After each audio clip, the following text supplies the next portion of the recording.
আপনি যখন কথা বলছেন মিঠু, তখন আপনার ঠিক পেছনে আমি যে ছবিটা দেখতে পাচ্ছি সেখানে নাম্বার 16 মাথায় আসলে একটা ব্যান্ডেজ। আমি তো সম্ভবত ইউসুফ আলীকেই দেখছি, মানে এই টুর্নামেন্টে একটা মোটামুটি লম্বা সময় ধরেই তো খেললেন ব্যান্ডেজ নিয়ে। এই সময়টা আসলে কেমন ছিল? কারণ অনেক সময় ইনজুরিতে থাকলে যখন মাঠে আপনি ফুল পারফরমেন্সটা দিতে চাইবেন স্বাভাবিকভাবেই ওই ম্যাচটাতে, সঙ্গে আপনার ইনজুরি আপনাকে ব্যাক অফ মাইন্ড একটু তো সমস্যায় ফেলবে। এই জার্নিটা কেমন ছিল যতগুলো ম্যাচে এভাবে আপনি খেলেছেন?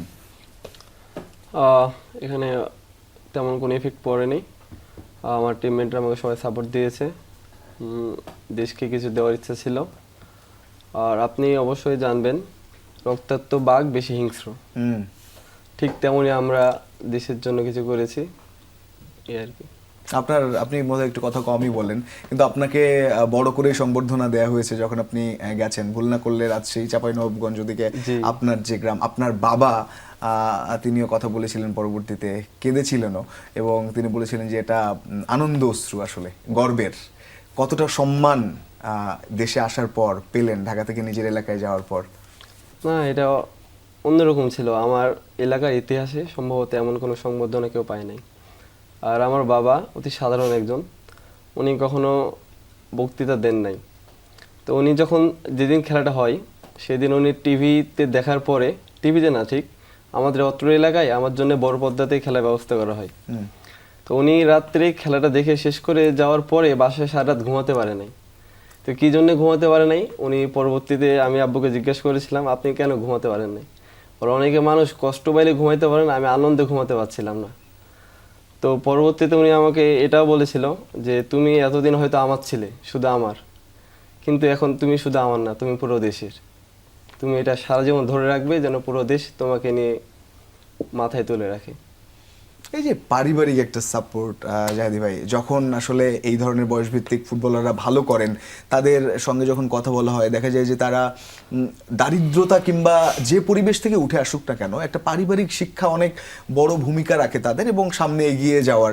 কেউ দুঃখ কষ্টে থাকলে বাবা মার সেই দুঃখ কষ্ট লাঘব করার প্রচেষ্টা, কারো হয়তো সেই সচ্ছলতা আছে কিন্তু ফুটবলের ক্ষুধাটা, স্বপ্নটা অনেক বড়, সেটা নিয়ে এগিয়ে যায়।